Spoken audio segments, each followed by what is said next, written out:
ಚಿಂದಿ ಉಡಾಯಿಸೋ ಖಾರ ಬಣ್ಣ ರುಚಿಯನ್ನು ನೀಡುತ್ತದೆ. ಮೆಣಸಿನ ಪುಡಿ ಚಿಂದಿ ಉಡಾಯಿಸೋ ಖಾರ ಬಣ್ಣ ರುಚಿ. ಪಾಕಿಸ್ತಾನದ ವಿರುದ್ಧ ಭಾರತ ಸೈಬರ್ ಸಮರವನ್ನ ಸಾರಿದೆ. ಈಗಾಗಲೇ ಎಕ್ಸ್ ಖಾತೆ ಸೇರಿದಂತೆ ಅವರ ಸಾಮಾಜಿಕ ಜಾಲತಾಣಗಳನ್ನು ಬ್ಯಾನ್ ಮಾಡಿದ್ದಂಥ ಭಾರತ ಯೂಟ್ಯೂಬ್ ಚಾನೆಲ್ಗಳನ್ನು ಕೂಡ ಬ್ಯಾನ್ ಮಾಡಿದೆ.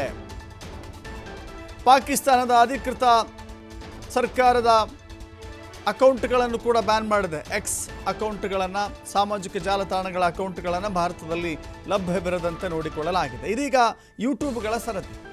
ಯೂಟ್ಯೂಬ್ಗಳಲ್ಲಿ ಪಾಕಿಸ್ತಾನದ ನ್ಯೂಸ್ ಚಾನೆಲ್ಗಳನ್ನು ಬ್ಯಾನ್ ಮಾಡಲಾಗಿದೆ. ಪಾಕಿಸ್ತಾನದ 16 ಯೂಟ್ಯೂಬ್ ಚಾನೆಲ್ಗಳಿಗೆ ಭಾರತದಲ್ಲಿ ನಿಷೇಧ ಹೇರಲಾಗಿದೆ.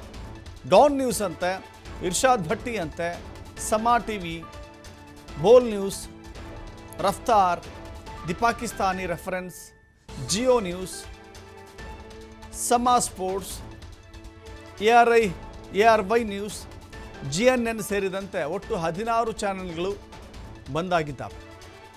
ಕೇಂದ್ರ ಗೃಹ ಇಲಾಖೆಯಿಂದ ಮಹತ್ವದ ಆದೇಶ ಹೊರಬಿದ್ದಿದೆ.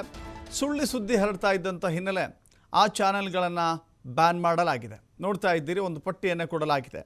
ಪಾಕಿಸ್ತಾನಕ್ಕೆ ಅಥವಾ ಪಾಕಿಸ್ತಾನದ ವಿಚಾರವಾಗಿ ಸುಮ್ಮನೆ ಈ ಯೂಟ್ಯೂಬ್ ಚಾನೆಲ್ಗಳಲ್ಲಿ ತಪ್ಪು ಮಾಹಿತಿಯನ್ನು, ಸುಳ್ಳು ಮಾಹಿತಿಯನ್ನು ಜನರಿಗೆ ಒದಗಿಸಲಾಗ್ತಾ ಇತ್ತು. ಯುದ್ಧದ ಬಗ್ಗೆ ಜೊತೆಗೆ ಆ ಘಟನೆಯ ಬಗ್ಗೆ ಪಾಕಿಸ್ತಾನದ ಪರವಾಗಿ, ಭಾರತದ ವಿರುದ್ಧವಾಗಿ ಪ್ರಕಟಿಸುವಂಥ ಕೆಲಸಗಳನ್ನು ಈ ಯೂಟ್ಯೂಬ್ ಚಾನೆಲ್ಗಳು ಮಾಡಿದ್ವು.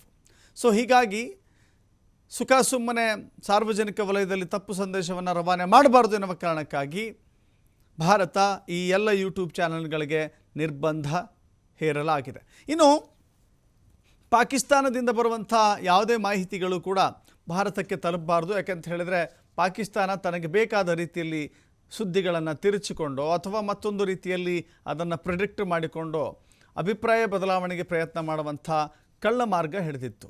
ಸೊ ಹೀಗಾಗಿ ಪಾಕಿಸ್ತಾನದ ಅಧಿಕೃತ ಎಕ್ಸ್ ಖಾತೆಯಾಗಲಿ ಅಥವಾ ಸಾಮಾಜಿಕ ಜಾಲತಾಣಗಳ ಅಕೌಂಟ್ಗಳನ್ನು ಈಗಾಗಲೇ ಬ್ಯಾನ್ ಮಾಡಿತ್ತು. ಇದೀಗ ಯೂಟ್ಯೂಬ್ಗಳನ್ನು ಕೂಡ ಬ್ಯಾನ್ ಮಾಡಿ ಸೈಬರ್ ಸಮರವನ್ನು ಭಾರತ ಮುಂದುವರಿಸ್ತಾ ಇದೆ.